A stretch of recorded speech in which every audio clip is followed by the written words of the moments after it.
ngay thatu ta chi bai the ule hey electronics group a khan zona pakhata ron lu to a zona chu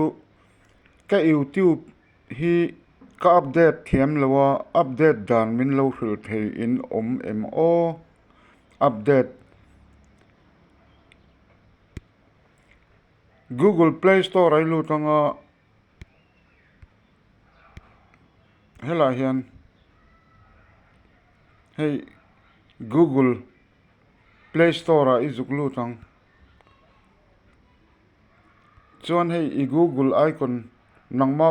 Google icon a khani lut le anga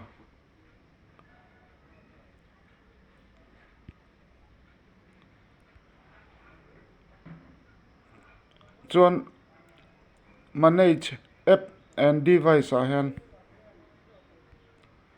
heta hian overview pia chi a hian manage chei lut le ang tikhan ta hian hei I application download to hote khang a khan YouTube ti khai zong do ni te ni zong ma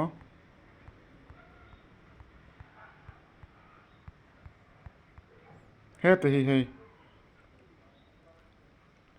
YouTube ti la sen la hen izuk met le ang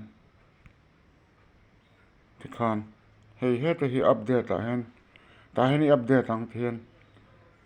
uninstall piah chiah hen update ti hen tikhan hei virta a tikhan hei hi lo nghak venga ten hei khi a vir me kan hi heta hen net a chak deuh chuanin hemi update chung hi rei lawa net a muan deuh le vir rei ve hei som pakua som ni pani tikhan tlem lo nghak ve deuh nga